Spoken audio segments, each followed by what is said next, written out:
जय श्री गणेश। कृष्ण राधा एक हैं, मिलकर हरते ताप। राधा कृष्ण रटते रहो, मिट जाएं सब पाप। बोलिए श्री राधा कृष्ण भगवान की जय। आज सावन मास के कृष्ण पक्ष की एकादशी तिथि है।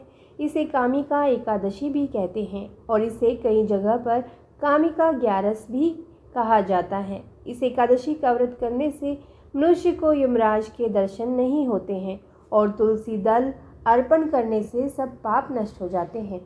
इसीलिए आज मैं आपको सुनाने जा रही हूँ कामिका एकादशी की बड़ी ही दुर्लभ कथाएं।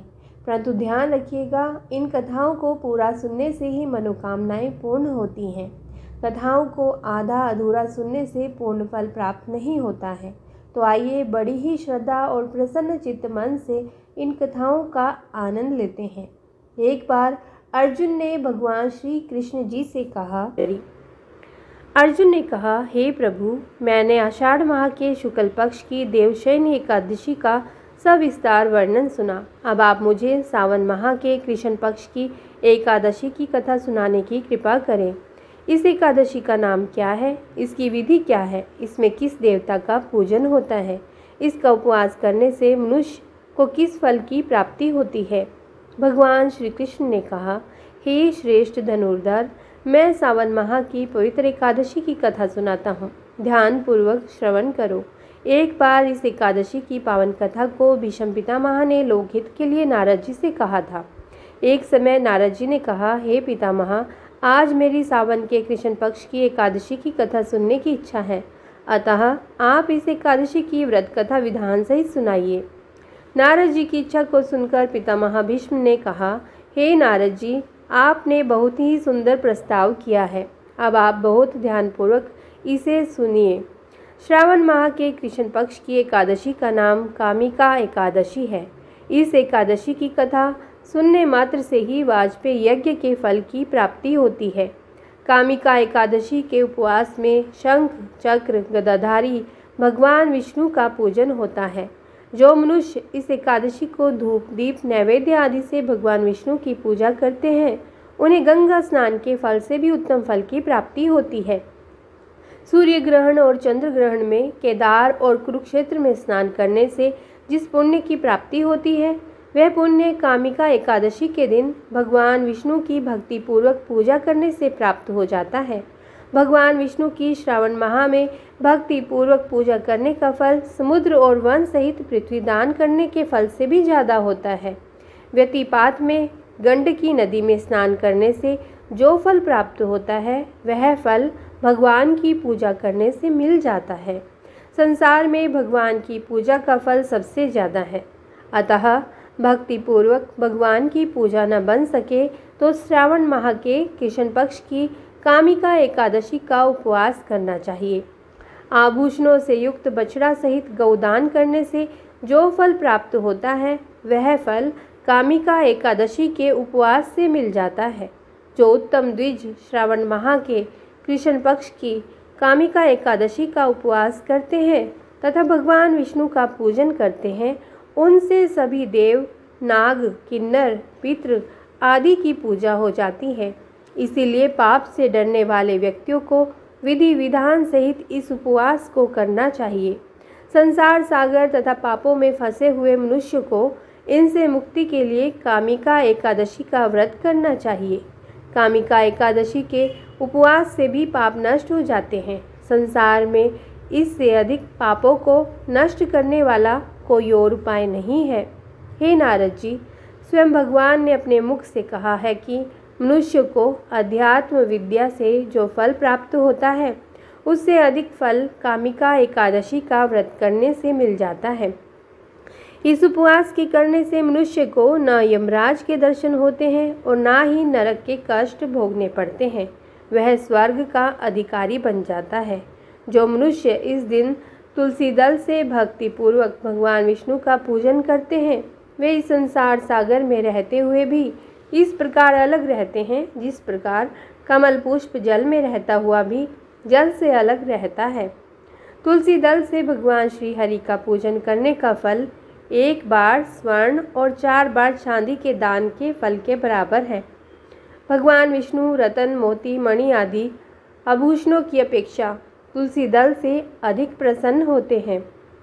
जो मनुष्य प्रभु का तुलसी दल से पूजन करते हैं उनके सभी पाप नष्ट हो जाते हैं। हे नारद जी, मैं भगवान की अति प्रिय श्री तुलसी जी को प्रणाम करता हूँ। तुलसी जी के दर्शन मात्र से मनुष्य के सभी पाप नष्ट हो जाते हैं और शरीर के स्पर्श मात्र से मनुष्य पवित्र हो जाता है। तुलसी जी को जल से स्नान कराने से मनुष्य की सभी यम यातनाएं नष्ट हो जाती हैं। जो मनुष्य तुलसी जी को भक्तिपूर्वक भगवान के श्री चरण कमलों में अर्पित करता है उसे मुक्ति मिलती है। इस कामिका एकादशी की रात्रि को जो मनुष्य जागरण करते हैं और दीप दान करते हैं उनके पुण्यों को लिखने में चित्रगुप्त भी असमर्थ है। एकादशी के दिन जो मनुष्य भगवान के सामने दीपक जलाते हैं उनके पितर स्वर्गलोक में अमृत का पान करते हैं। भगवान के सामने जो मनुष्य घी या तिल के तेल का दीपक जलाते हैं उनको सूर्यलोक में भी सहस्रों दीपकों का प्रकाश मिलता है। यह तो था कामिका एकादशी का महात्म्य जो मैंने तुम्हें सुनाया। आओ तुम्हें कामिका एकादशी व्रत की कथा भी सुनाता हूँ। एक गांव में एक वीर क्षत्रिय रहता था। एक दिन किसी कारणवश उसकी ब्राह्मण से हाथापाई हो गई और ब्राह्मण की मृत्यु हो गई। अपने हाथों मारे गए ब्राह्मण की क्रिया उस क्षत्रिय ने करनी चाहिए, परंतु पंडितों ने उसे क्रिया में शामिल होने से मना कर दिया। ब्राह्मणों ने बताया कि तुम पर ब्रह्म हत्या का दोष है, पहले प्रायश्चित कर इस पाप से मुक्त हो, तब हम तुम्हारे घर पर भोजन करेंगे। इस पर क्षत्रिय ने पूछा कि इस पाप से मुक्त होने के क्या उपाय हैं। तब ब्राह्मणों ने बताया कि सावन माह के कृष्ण पक्ष की एकादशी का व्रत करने से और भगवान श्रीधर का व्रत और पूजन कर ब्राह्मणों को भोजन करा के सदरिक्षणा के साथ आशीर्वाद प्राप्त करने से इस पाप से मुक्ति मिलेगी। पंडितों के बताए हुए तरीके पर व्रत कराने वाली रात में भगवान श्रीधर ने क्षत्रिय को दर्शन देकर कहा कि तुम्हें ब्रह्म हत्या के पाप से मुक्ति मिल गई है। इस व्रत के करने से ब्रह्म हत्या आदि के सभी पाप नष्ट हो जाते हैं और ही लोक में सुख भोग कर प्राणियांत में विष्णु लोक हो जाते हैं। इस कामिका एकादशी के महात्म्य के श्रवण और पठन से मनुष्य स्वर्गलोक को प्राप्त करते हैं। तो बोलिए श्री नारायण भगवान की जय। जय श्री हरि। माता लक्ष्मी की और भगवान विष्णु की कृपा आप सभी पर हमेशा बनी रहे। मनोकामनाओं की पूर्ति करने वाली दूसरी कथा को सुनते हैं। एक बार माता लक्ष्मी भगवान विष्णु से पूछती है, हे स्वामी, तुलसी के पास दीपक जलाने का क्या महत्व है और रोज शाम को तुलसी के पास दीपक क्यों जलाया जाता है? इससे मनुष्य को कौन सा फल प्राप्त होता है? तुलसी के पास दीपक जलाने की विधि क्या है तथा दीपक जलाते समय कौन से मंत्र का उच्चारण करना चाहिए? कृपया आप मुझे विस्तार से बताइए। तब भगवान विष्णु कहते हैं, हे देवी, आज आपने समस्त मानव जाति के कल्याण के लिए बहुत ही महत्वपूर्ण प्रश्न किया है। आपके इस प्रश्न का उत्तर देने से पूर्व मैं आपको एक प्राचीन कथा सुनाता हूँ, जिससे आपको सभी प्रश्नों के उत्तर मिल जाएंगे। इसीलिए आप इस कथा को ध्यानपूर्वक सुनिए। इस कथा को ध्यान से पूरा सुनने मात्र से ही मनुष्य को 100 वर्षों तक तुलसी के पास दीपक जलाने का पुण्य प्राप्त होता है। फिर माता लक्ष्मी कहती है, हे स्वामी, मैं इस कथा को सुनने के लिए उत्सुक हूँ। कृपया आप इस कथा को सुनाना प्रारंभ कीजिए। तब भगवान विष्णु माता लक्ष्मी को वह कथा सुनाने लगते हैं। हे देवी, पूर्व काल में की बात है। दक्षिण दिशा में तुंगभद्र नाम की एक बहुत बड़ी नदी है। इस नदी के किनारे पर हरिहरपुर नाम का एक अत्यंत सुंदर नगर बसा हुआ था। उसी नगर में काशी नाम के एक ब्राह्मण निवास करते थे। वे अत्यंत गुणवान, चरित्रवान, धर्म कार्य करने वाले तथा वेदों के मार्ग पर चलने वाले थे। उन्होंने समाजशास्त्र का अध्ययन किया हुआ था। उस ब्राह्मण की एक पत्नी थी जिसे लोग दुराचार कहकर पुकारते थे, क्योंकि उसके कर्म ही उसके नाम के अनुसार थे। वह सदैव ही अपने पति को अपमानित करती थी। वह अपने पति के लिए कुवाच्य कहती थी, पति को भयंकर दुख देती थी, पति के लिए कभी भोजन नहीं बनाती थी। उसने अपने पति के साथ कभी शयन नहीं किया, कभी उसके साथ प्रेम से व्यवहार नहीं किया। पति के मित्र, परिवार के लोग घर पर आते तो वह स्त्री उनको अपमानित करके भगा दिया करती थी। और स्वयं काम भाव से उन्मत्त होकर निरंतर अन्य व्यभिचारिणी स्त्रियों के साथ घूमा करती थी। उसका मन पति को छोड़कर पराये पुरुषों में लगा रहता था। उसने कभी अपने पति से प्रेम से बात नहीं की, किंतु पराये पुरुषों के संग बैठकर बातें करती थी। पराये पुरुषों को मोहित करने के लिए सज धज कर गाँव में घूमने जाया करती थी। कभी वह वन में किसी वृक्ष के नीचे खड़ी रहकर सुंदर पुरुषों की राह देखने लगती और किसी दुष्ट पुरुष को मोहित करके उसके संग भोग विलास किया करती। फिर एक दिन वह दुराचारिणी स्त्री वन में जाकर एक वृक्ष के नीचे खड़ी हो गई। उसका चित्त काम से भरा हुआ था। वह किसी सुंदर कामी पुरुष की राह देख रही थी, किंतु बहुत समय निकलने के बाद भी उस स्थान पर कोई पुरुष नहीं आया। इसीलिए वह अत्यंत दुखी हो गई और प्रियतम की खोज में इधर उधर देखने लगी। उस दिन उसका सारा परिश्रम व्यर्थ हो गया। वहाँ पर खड़ी होकर वह नाना प्रकार की बातें कहकर विलाप करने लगी। हाय हाय, आज तो इस मार्ग से कोई भी सुंदर पुरुष नहीं आया। अब मैं कैसे अपनी काम वासना को शांत करूं? आज की रात कैसे बीतेगी? वह जोर जोर से विलाप करने लगी। उस जंगल में एक भयानक बाघ निवास करता था। उस पापिनी स्त्री की आवाज़ सुनकर वह जाग गया और उछलकर उस स्त्री का भक्षण करने के लिए उसके पास आ गया। उस भयंकर बाघ को देखकर उस स्त्री के पसीने छूटने लगे। वह भय से थर-थर कांपने लगी। वह स्त्री कुछ करती, इतने में ही उस बाघ ने अपने पंजे से उसे घायल कर दिया और वह स्त्री जमीन पर गिर पड़ी। जमीन पर गिरते ही वह स्त्री चिल्लाते हुए बोली, अरे बाघ, तू किस लिए यहाँ पर आया है? मुझे क्यों मार रहे हो? मैं यहाँ पर अपने प्रियतम को खोज रही हूँ। तुम मुझे छोड़ दो। मेरा भक्षण करके तुझे क्या मिलेगा? उस स्त्री की यह बात सुनकर वह भयानक बाघ क्षण भर के लिए रुक गया और हंसते हुए बोलने लगा, हे दुष्टा, आज विधाता ने तुझे मेरा ग्रास नियुक्त किया है। तुझ जैसी पापनी स्त्रियों का भक्षण करना ही मेरा काम है, तभी तुम्हें इस शरीर से मुक्ति मिलेगी। वह स्त्री कहने लगी, हे बाघ, तुम कौन हो? मुझे सच सच बताओ, तुम्हें किस कारण से बाघ की योनि में जन्म लेना पड़ा और तुम मुझ जैसी स्त्रियों का भक्षण क्यों करते हो? पहले मुझे सारी बात बताओ और फिर मेरा भक्षण करो। फिर बाघ कहने लगता है, हे पापिनी, मैं तुझे मेरे पूर्व जन्म का वृतांत सुनाता हूँ। किस कारण से मुझे बाघ बनना पड़ा। पूर्व काल में दक्षिण देश में एक नदी थी। उस नदी के तट पर एक नगरी बसी हुई थी। उस नगरी में मैं निवास करता था। मैं एक ब्राह्मण का पुत्र था और नदी किनारे बैठकर यज्ञ आदि कार्य किया करता था। मैंने उस जन्म में अनेक पापियों के लिए यज्ञ किया, उन पापियों के घर का भोजन किया। मैंने धन के लोभ से अनेक पापियों के लिए कार्य किया। जिन वस्तुओं का दान ब्राह्मण को नहीं लेना चाहिए, उन वस्तुओं का दान भी मैंने ग्रहण किया और दूसरों से धन लेता था, लेकिन कभी वापस नहीं करता था। इस प्रकार से पाप करते हुए मुझे बहुत साल बीत गए और मैं बूढ़ा हो गया। मेरे बाल सफ़ेद हो गए, आंखें सूज गई, मुंह के सारे दांत गिर गए, लेकिन फिर भी मेरी दान लेने की आदत नहीं छूटी और मैं पाप करता गया। फिर एक दिन मैं धन के लोभ से नदी किनारे गया और अन्य धूर्त ब्राह्मणों के साथ मिलकर हमने लोगों को ठगा। झूठ मंत्र वचन बोलकर हमने बिना विधि विधान किए ही देवी देवताओं का पूजन किया और बहुत सारा धन दान में ले लिया। फिर उसी स्थान पर एक बीमार कुत्ते ने मेरे पैर में काट लिया और मैं मूर्छित होकर गिर पड़ा। उसी क्षण मेरे प्राण चले गए। फिर यम के दूत उस स्थान पर प्रकट हुए और मुझे पकड़कर यमपुरी ले गए। वहाँ पर यमराज ने चित्रगुप्त से मेरे कर्मों का लेखा जोखा निकालने के लिए कहा। फिर चित्रगुप्त कहने लगे, हे धर्मराज, इस ब्राह्मण ने घोर पाप किए हैं। इसने दूसरों से झूठ कहकर धन लूटा है। विधि विधान से पूजा न करके झूठ मंत्र बोलकर भगवान का अपमान किया है। इसीलिए यह पापी ब्राह्मण केवल नरक जाने के ही योग्य है।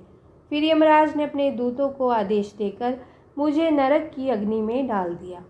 अनेक वर्षों तक नरक की सजा भोगने के बाद मुझे भाग का शरीर प्राप्त हुआ और मैं इस दुर्गम वन में निवास करने लगा। मैं अपने पूर्व जन्म के पापों को याद करके कभी महात्मा, साधु पुरुष, सती स्त्रियों का भक्षण नहीं करता हूँ।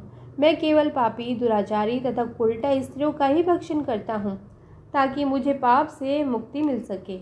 इस प्रकार से उस बाघ ने अपने पूर्व जन्म का वृतांत सुना दिया और उस स्त्री से कहने लगा, हे पापिनी, तेरे आचरण से तू उल्टा दिखाई पड़ती है।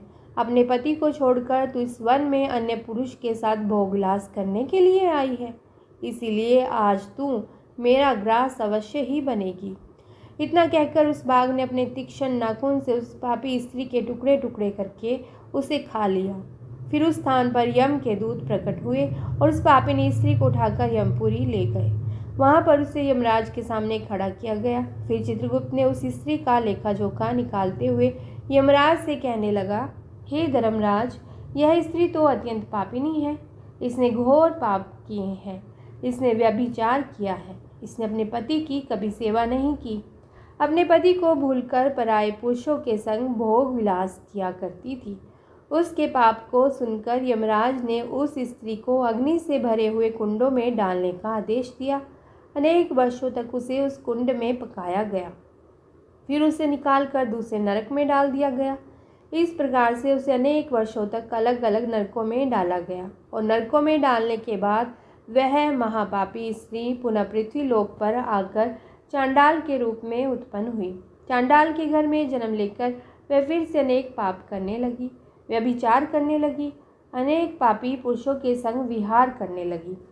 कुछ समय बाद पूर्व जन्म के पापों के कारण उसे कोढ़ का रोग हो गया और वह भयानक पीड़ा सहन करने लगी। उसका अंग अंग जलने लगा। उसके नेत्रों में पीड़ा होने लगी। इस दुख को सहन करती हुई वह दिन बिताने लगी। फिर एक दिन वह तीर्थ में स्नान करने के उद्देश्य से अनंतपुरा में चली गई। वहाँ पर एक आश्रम के बाहर निवास करने लगी। वहाँ उस आश्रम में एक तुलसी का पौधा था। अन्य स्त्रियों को वहाँ पर तुलसी के पास दीपक जलाते हुए देखकर उस पापी स्त्री ने भी वही किया। उसने तुलसी के पौधे के पास एक दीपक जला दिया। फिर उसी रात हृदयघात से उसकी मृत्यु हो गई और यमराज के दूत उसे ले जाने के लिए वहां पर प्रकट हुए। जैसे ही यम के दूत उस पापी स्त्री को पाश में बांध कर ले जाने लगे, तभी भगवान विष्णु के 2 पार्षद उस स्थान पर प्रकट हुए और उन्होंने उन दोनों को रोक लिया और कहने लगे, हे दूतों, इस स्त्री को तुम छोड़ दो। यह स्त्री नरक जाने के योग्य नहीं है। तुम किसके आदेश से ऐसा अधर्म कर रहे हो? फिर यम के दूत कहने लगे, हे पार्षदों, हम यमराज के आदेश से इस पापी स्त्री को ढाकर ले जा रहे हैं, किंतु आप हमें किस कारण से रोक रहे हैं? यह स्त्री अत्यंत पापी है। इसे नरक में ले जाने की आज्ञा मिली है। फिर पार्षद कहने लगे, हे दूतों, यह स्त्री तो विष्णु भक्त है। यह नरक जाने योग्य नहीं है। इसने शाम को तुलसी के पास दीपक जलाया है। इसी कारण से इसके समस्त पाप नष्ट हो गए हैं। इसीलिए अब यह नरक जाने के योग्य नहीं है। यह स्वर्ग जाने की अधिकारी बन चुकी है। पार्षदों की बात सुनकर यमदूतों ने उस स्त्री को स्थान पर छोड़ दिया और यमलोक लौट गए। वहां जाकर उन्होंने यमराज को सारा वृतांत सुना दिया। फिर भगवान विष्णु के पार्षद उस स्त्री को दिव्य विमान में बिठाकर स्वर्गलोक ले गए। भगवान विष्णु कहते हैं, हे देवी, इस प्रकार से तुलसी के पास केवल दीपक जलाने मात्र से ही मनुष्य के सभी पाप नष्ट हो जाते हैं। जो स्त्री नित्य शाम को तुलसी के पास दीपक जलाती है वह सौभाग्यशाली बनती है। उसके पूर्व जन्मों के सभी पाप नष्ट हो जाते हैं।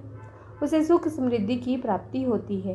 रोज तुलसी के पास दीपक जलाते समय इस मंत्र का उच्चारण करना चाहिए, ओम तुलसी देव्यै च विद्महे विष्णु प्रियाय च धीमहि तन्नो वृंदा प्रचोदयात्, जिसका अर्थ होता है, विष्णु प्रिय तुलसी, मैं आपको नमन करती हूँ। आप मुझे उच्च बुद्धि दो। हे वृंदा, आप मेरे मन को रोशन करो। भगवान विष्णु कहते हैं, हे देवी, हजारों अमृत के घड़ों से नहलाने पर भी श्री हरि विष्णु को उतनी तृप्ति नहीं होती जितनी वे मनुष्य के द्वारा तुलसी का एक पत्ता चढ़ाने से प्राप्त करते हैं। 10,000 गौदान से मानव जो फल प्राप्त करता है वही फल तुलसी पत्र के दान से पा लेता है। जो मृत्यु के समय अपने मुख में तुलसी पत्र का जल पा जाता है वह संपूर्ण पापों से मुक्त होकर भगवान श्री हरि विष्णु के धाम को जाता है। हिंदू धर्म में तुलसी के पौधे का महत्व सबसे अधिक है। इसकी सबसे पहले पूजा भगवान विष्णु ने की थी। भगवान विष्णु कहते हैं, जिस प्रकार से देवी लक्ष्मी से वैकुंठ को ऐश्वर्य प्राप्त है, उसी प्रकार से वैकुंठ में तुलसी के कारण ही पवित्रता प्राप्त है। पृथ्वी लोक पर जिस स्थान पर भी तुलसी का पौधा होगा उस स्थान पर कभी बुराई का वास नहीं होगा। ऐसा स्थान सबसे अधिक पवित्र होगा। इसी कारण से हमें हमारे घर में तुलसी का पौधा अवश्य लगाना चाहिए। इस प्रकार से भगवान विष्णु ने तुलसी के पास दिया जलाने का महत्व बताया। वीडियो अच्छी लगी हो तो लाइक, शेयर और ऐसे ही वीडियो को देखने के लिए हमारे चैनल को सब्सक्राइब जरूर कीजिए। धन्यवाद।